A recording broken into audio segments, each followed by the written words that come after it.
국제생태보건학회에서 생태보건을 정의한 내용이 되겠습니다. 맨 처음에 정의된 1990년도의 개념 정의에서부터 95년 그리고 2004년까지 세 가지의 큰 개념 정의들이 되어 있는데요. 디테일한 내용은 일단 지금 자료로 대신을 하도록 하고요. 다만 제가 이제 강조를 하려고 하는 것은 이 세 가지 모든 개념에서 공통적으로 나오고 있는 기본적인 단어가 바로 프로세스, 즉 과정이라고 하는 거죠. 다시 이야기를 하면 1990년도에서는 생태계를 의도적으로 변경하는 과정이라든지 아니면 95년에는 생태계의 건강성을 다시 새롭게 하고 유지하기 위한 과정으로 본 것입니다. 그리고 2004년의 정의는 앞서서 말씀드렸던 것처럼 생태계의 회복을 도와주는 과정으로 본 거죠.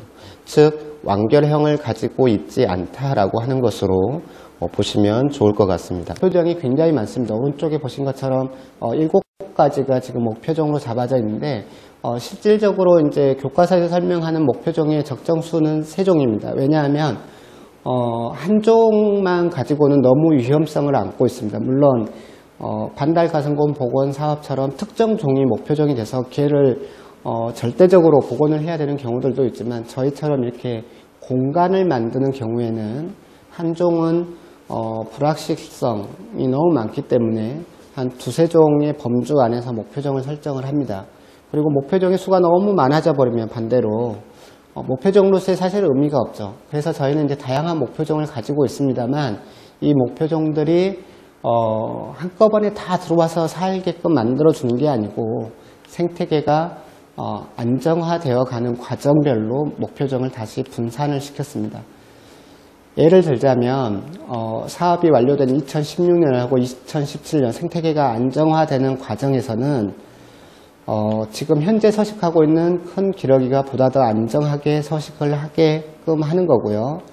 그 다음에 인근에서 관찰이 됐던 대모 잠자리도 대상지 안으로 오게 하겠다. 그 다음에 역시 맹콩이도 상대적으로 이제 복원의 용이성들이 있기 때문에 얘네들이 1단계의 목표종입니다. 그래서 3종으로 한정을 시켰고요.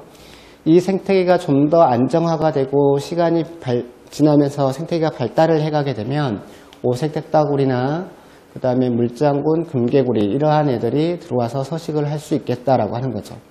그리고 최종적으로 좀 더 생태계가 우거지고 더 안정화가 되면 늪반딧불이와 같은 생물종들도 와서 서식을 할 수 있겠다라고 하는 거죠. 이러한 목표종들을 가지고 왼쪽 아래편에 보시는 것과 같이 먹이 그물도를 작성을 해 놓은 겁니다. 앞서서도 말씀을 드렸지만 목표종은 목표종이고 이 목표종들이 상호 관련성을 맺는 여러 개의 종들이 있습니다. 그 중에 대표적인 게 이제 먹이라고 볼 수가 있는데 당연히 이 먹이들이 이 생태계 안에서 제대로 서식을 하고 있어야 된다라고 하는 것을 이해하시면 되겠습니다. 모델 식재를 적용한 사례입니다. 수원의 강교사 안에 생태숲을 조성한 사례인데요. 공사 중의 모습이고요.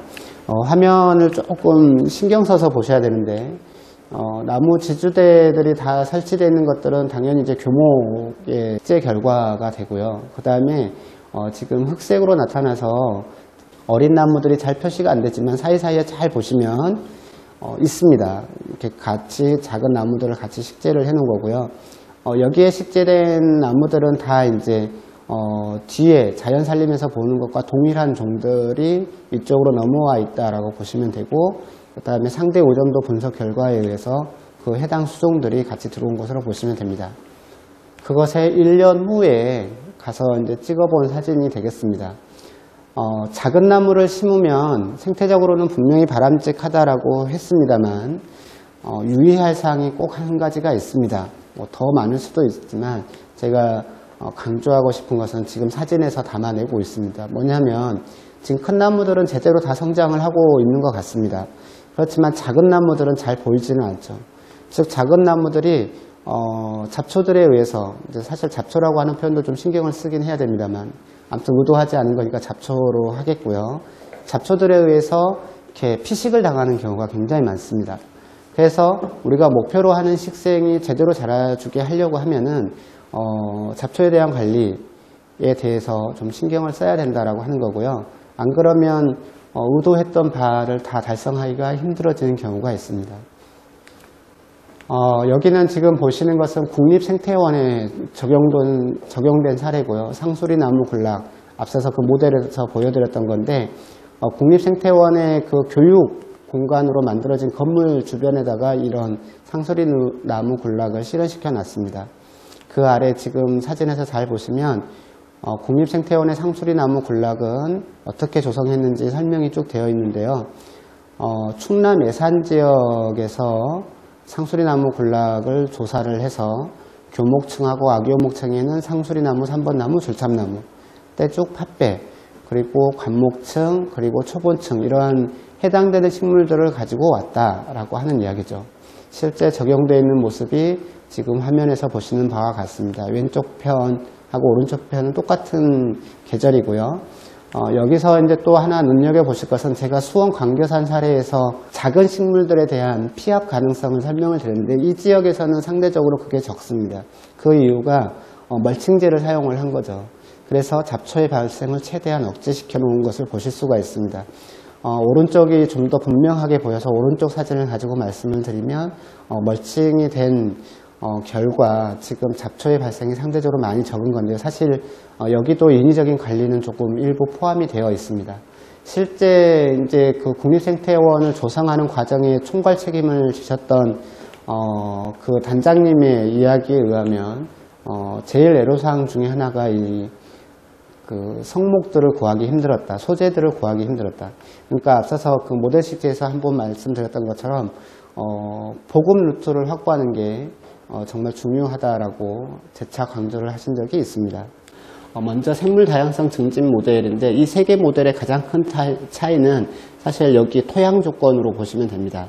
실제로 제가 이제 박사논문에서 한 4-5개의 습지들을 모니터링한 자료를 가지고 조성을 한 후에 습지 식물들이 어떻게 분포가 변하는지를 관찰을 해서 그걸 가지고 식재 설계를 할 때 어떻게 하면 좋겠다라고 제안한 내용인데 생물 다양성을 목표로 한다라고 하면은 식물 종들을 이런 형태로 배치를 하면 좋겠다라고 하는 것으로 이해를 하시면 됩니다.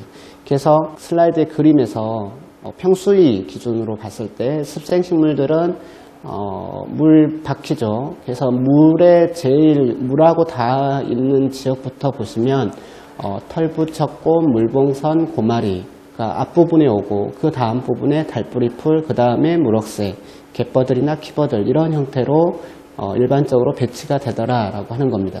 여기서 말씀드리는 일반적으로 이런 형태로 배치가 되더라 라고 하는 것은 어디까지는 이제 통계적인 수치로 이해를 하시면 됩니다. 예를 들자면 달뿌리풀이 그 털 부처하고 순서를 바꿀 수도 있다라고 하는 거죠. 우리가 자연 상태에서는 굉장히 다양한 케이스가 나타나기 때문에요.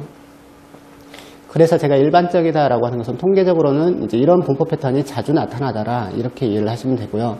그 다음에 수생식물들하고 관련해서는 정수식물들도 이렇게 무작위로 식재를 하는 게 아니고 제일 얕은 수심부에서는 고랭이나 매작기, 그 다음 미나리 종류들이 우점을 하게 되고요. 그 안쪽으로 들어가면 택사, 그 다음에 갈대, 줄, 애기부들 이런 계열로 나타납니다. 부들 종류들 같으면 상당히 정수식물대에서도 상당히 안쪽으로 들어가는 식물종이죠. 애기부들이. 근데 이제 물 가장자리에다 이렇게 식재를 하게 되면 제대로 성장을 기대할 수 없게 된다. 이렇게 이해를 하시면 됩니다. 지금 보시는 슬라이드는 이제 경관성을 향상시키고 저관리 모델이라고 되어 있습니다. 식물의 배치 순서라든지 이런 것은 거의 유사합니다. 거의 유사한데 중점에서 보셔야 될 것은 토양 조건입니다. 토양 조건이 정수식물대에 보시면 작은 자갈이나 왕모래 계열로 되어 있습니다. 앞에서 보여드렸던 생물 다양성 증진 모델은 이 부분이 사질 양토 계열로 되어 있습니다. 무슨 차이냐라고 하면은 사실은 이 작은 자갈이나 모래가 큰 녀석들을 포설을 하게 되면은 식물종들이 확산을 잘 하지 않게 된다라고 하는 것으로 이해를 하시면 됩니다. 국립생태원이나 그 다음에 생태연못 이런 것들에서 보셨던 사례들은 식물이 계속 확산을 하는 이러한 것들을 보여드린 거고요. 이렇게 작은 자갈이나 왕모래를 포설을 하게 되면 초기에 식재한 패턴이 그대로 계속 유지가 될 수 있습니다. 그래서 제가 이제 이름하여 저관리 모델로 그냥 붙여놓은 거고, 이런 것들이 조성되는 경우가 아파트 단지 안에 많기 때문에 그 경관성 향상이라고 했습니다.